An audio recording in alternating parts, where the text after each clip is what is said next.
மோர் எப்போயுமே 12th ஆர்கானிக்கும் 12th physical கெமிஸ்ட்ரியுமே நல்லா பார்த்துக்கணும், டிஎன்எஃப்பும் நல்லா பார்த்துக்கணும். இப்போ 12th ஃபிசிக்கல் கெமிஸ்ட்ரியில் ஃபஸ்ட் நம்ம லெசன் பார்க்க போகிறோம்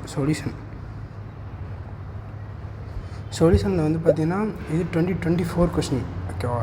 சொல்யூஷனில் என்ன டாபிக்னா எக்ஸ்ப்ரெஸிங் கான்சன்ட்ரேஷன் ஆஃப் சொல்யூஷன் வந்து பார்த்தோன்னா பார்க்க போகிறோம். அதில் வந்து பார்த்தோன்னா ஒரு 14 கொஸ்டின்ஸ் இருக்குது, அதை நம்ம இந்த வீடியோவில் பார்ப்போம். First question, the amount of glucose required to prepare 250 ml of M/20 aqueous solution is option A 2.25, option B 4.5, option C 0.44 gram, option D 1.125 gram. இப்போ நம்ம ஒரு கொஸ்டினை முதல்ல பார்க்கும்போது எப்படி பார்க்கணுன்னா என்னென்ன கிவன்லாம் என்னென்ன கொடுத்துருக்காங்கன்னு முதல்ல வைக்கணும். ஓகேவா? கிவன்லாம் என்னென்ன கொடுத்துருக்காங்க அப்படின்னு பார்க்கணும். இப்போ வால்யூம் என்ன கொடுத்துருக்காங்க, 250 ml. ஓகேவா? கான்சன்ட்ரேஷன் அதாவது மொலாரிட்டி என்ன கொடுத்துருக்காங்க, M/20 கொடுத்துருக்காங்க. ஓகே, இப்போ amount of mass of the glucose கேட்குறாங்க. ஓகேவா? மாஸ் ஆஃப் த குளுக்கோஸ் கேட்குறாங்க. மோலார் மாஸு 180 கொடுத்துருக்காங்க. இப்போது ஃபார்முலா என்ன,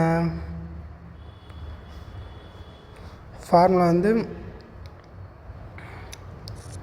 molarity is equal to mass by mass of solute by molar mass into 1000 ml by volume of solution.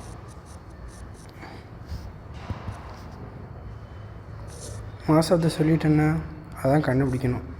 மாஸ்ன்னு போட்டுக்கலாம். Molar mass 180, 1000 by volume of the solution என்னது 250 ml. இங்கே concentration என்னென்னு பார்த்தோம் 1/20. இப்போ இது கேன்சல் பண்ணால் 4, இதையும் கேன்சல் பண்ணால் 0 to 9 வரும். 9/4 mass is equal to 9/4.